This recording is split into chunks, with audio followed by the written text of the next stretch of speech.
What's up? It's Portia. You rocking with Shifter Magazine. Let's get it. And last but not least, when it comes to the ladies, who does it better, Toronto or Atlanta?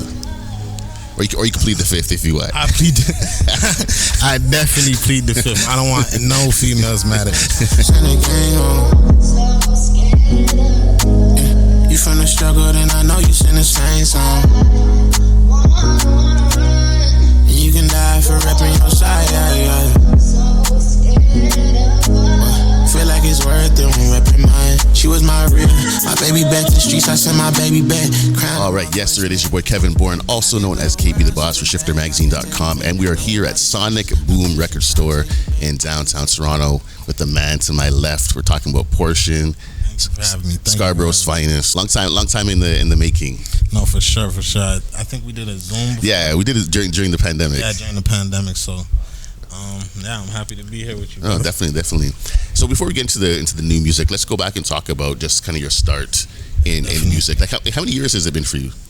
I say, like, when people ask me that question, I kind of have two different answers. I say, like, I fell in love with music always. Like, I always been into music. Growing up, just everything in the household was just about music. Like, my older brother listening to, like, Dipset, or, like, my mom, like, listening to stuff like this. So, I find, like, my first rap I wrote at 12, and then from there, like, I didn't really take it as serious. And then as I grew up, I just started to use it as a thing to, like, vent. Do you still remember those bars from when you were, that first rap from when you were 12? Nah, I don't remember that. I remember a few lines, I say, but, like, I don't really want to touch on it. Nothing you want to share with us? It's whack. I'll say it's whack. That's okay. So you gotta start somewhere. Yeah, you gotta start. You definitely gotta start somewhere. That's one thing I tell the youth. Like, you gotta start somewhere. So but then when did you start kind of just taking it professionally? I say like 2020, like for real, like during the pandemic. Because during the pandemic, it was like a lot of studios closed down in the city, and it kind of forced people to, like, kind of find a way to, like, navigate through the music industry without having, like, all the same tools, like having all the, so I kind of had to learn to record myself during the pandemic, and then that kind of pushed me to find my own sound, to kind of build my sound, release songs, and it pushed to the situation with Warner, so it was good.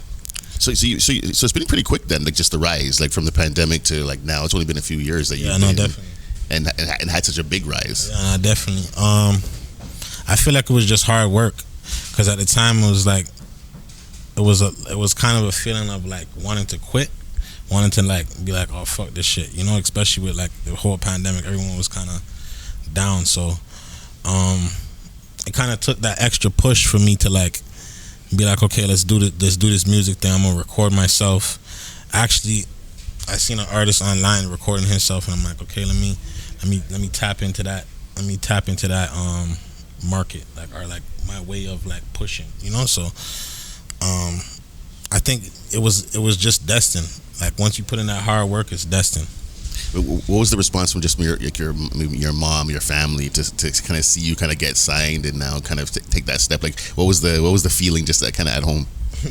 It's crazy because my mom, we come from a West Indian background. My mom is Jamaican, so really and truly, they never seen, like, they don't really believe in that. Like, they believe in, like, traditional household, like, you go get a job, or you go, you do your thing. But yeah, the music thing kind of just took off, and they kind of were, like, surprised at first, and then, like, I think the thing that really sunk it in for her was when we did the Trench Baby EP, and we had the mural of me on the wall that we did with Amazon, and I think that was, like, kind of the moment for her where she's like, okay, like, I understand this music thing and, like, how far you're taking it. So let's talk about. I mean, you're from Scarborough. I just you moved to Scarborough last year. Okay. I've always been in the West. Now I'm in the East. But Scarborough, I find Scarborough such an interesting. It almost, it's like, I feel like it's almost like the Quebec of Toronto. It has a distinct culture. Yeah. Everyone just loves, like, there's such a deep love within Scarborough. Even when I see Scarborough artists perform out of town, they always say, "Yo, my name is so and so, and I'm from Scarborough." They don't say I'm from Toronto. Yeah. What is it about that sense of pride that Scarborough has? I'd say it's just like, it's a small, like, as big as it is, it's a small community. It's not really it's not really that big compared to, I would say, the West. Like the West is kind of very like broad. So yeah, I feel like Scarborough is just like, we're just tight knit. Like all the ball players that like have went to the league from there, everybody just knows each other. We all been around, like, you know. So whether you're there for like Cedarbury runs or like, you know, like these little small events that we were having as kids that would just kind of bring us all together, you know. And do you feel there's anything specific? Because I mean, again, the talent that's come from there, like OGs like Mike Myers, all the way through the weekend, Lily Singh, yourself. Like, do you feel like there's something in Scarborough? Like, why is Scarborough producing so much talent? Do you feel like there's anything there? Nah, definitely. I feel like there's something in the water. Definitely, there gotta be. So, yeah, I'd say Weekend probably is our top like guy where we were like, okay, boom. And I remember like hearing his music. Like, I had a friend that like I guess must have been in the area, and people were playing his music. And like, okay, this guy's from this area. And yeah, just putting everything like in perspective and seeing how big he is now is crazy. Like, to see that he came from Scarborough and like just the east side and some trenches somewhere, and it's like to see him going big and going like performing in arenas now and like stadiums is crazy. Like, you know, it just shows you that anything is possible. So definitely something in the water in Scarborough. Yeah. Now you're back and forth between Atlanta and Toronto a lot, like pretty much in Atlanta. Yeah. So I want to know, like, I want to name a few things. I want to know who does it better. So when it comes to, say, Caribbean food, who does it better? Oh, definitely Toronto. Definitely Toronto. I think there was one Jamaican spot that I found in Atlanta that was cool. I actually got COVID 2021 winter, and I had to get Christmas dinner from this Jamaican restaurant. But it was cool. It wasn't all that, but it was a memory, you know. When it comes to barbers, who does it better, Toronto or Atlanta? My barber's from Toronto, so I gotta say Toronto.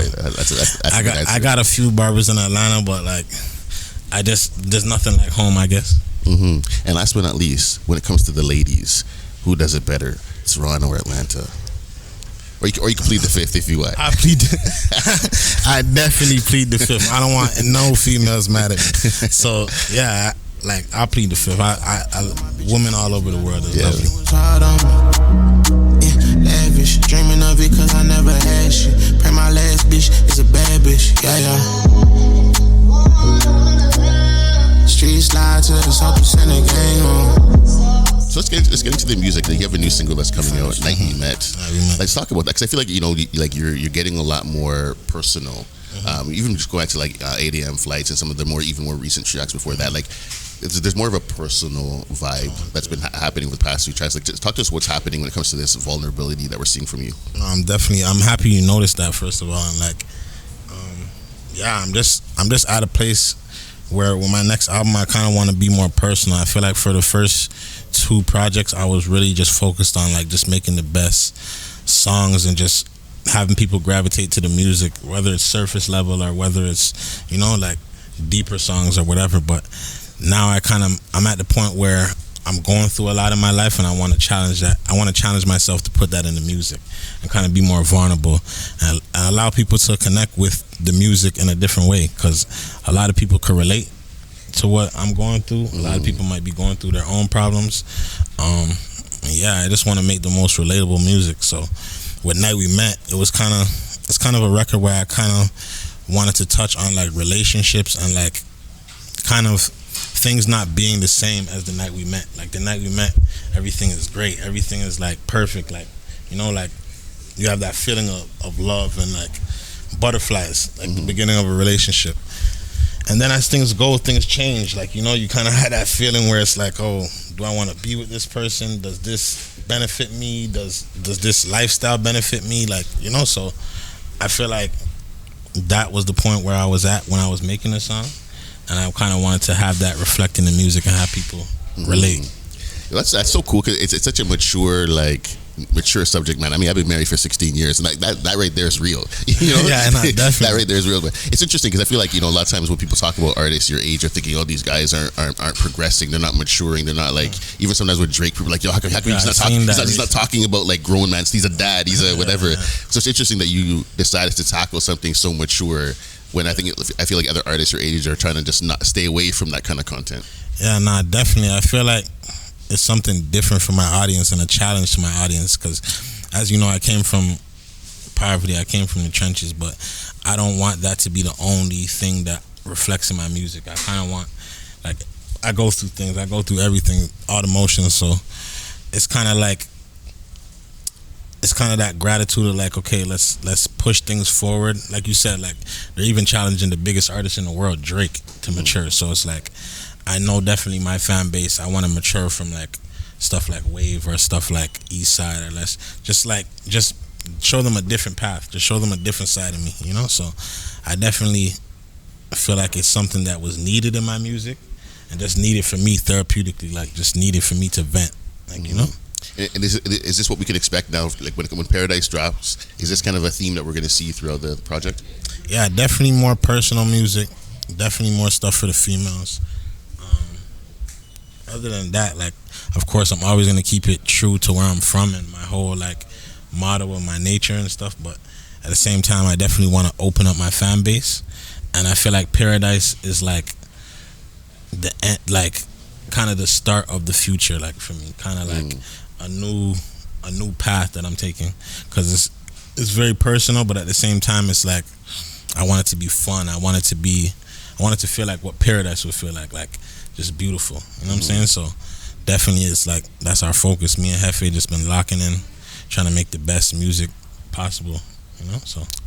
Well, we definitely look forward to hearing it whenever it does drop. I know we probably can't get a date, but whenever it does drop, we're excited to definitely hear it. Aside from the album, is there anything else you kind of have coming up that you would like to tell us about? Any music videos, any shows, anything you want to tell us about? Nah, definitely. I want to roll out things at the right time, so I think we could talk closer to the album. But yeah, just wait on it. But I definitely like a lot of features. I was working with somebody by the name of Landstrip Chip. He works with Vori. Okay. In Atlanta, we have one on the project. That's one I could give you. Honcho, he's hot in Atlanta. I don't know if you heard of him. Honcho? Yeah. Not Quavo Honcho. No, not Quavo Honcho. I would say that would be a big feature. Nah, but yeah, I'm just trying to work with people like-minded people, just like artists that I feel like are growing, just like I'm trying to grow. Artists that I feel like are giving vulnerability, people that are like, you know, just people that are like-minded. I feel like I'm trying to work with those type of artists. So definitely like a lot of different features. Of course, shows like, of course, we did the OGZ last year, so I'm trying to like start working with more artists on shows and like just collabing on that end, and yeah, like just continue to grow. Really, I want my next chapter to be about growing, just growth. That's good. I like to hear that. So, well, once again, we thank you so much for your time, and thank you, brother. Loved sitting down with you finally. Not on a small screen somewhere, definitely. But in person.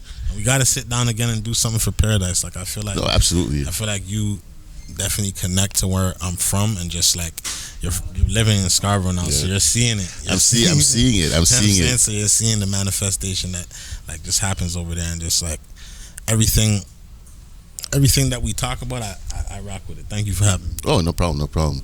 Once again, we have Scarborough's very own Portion.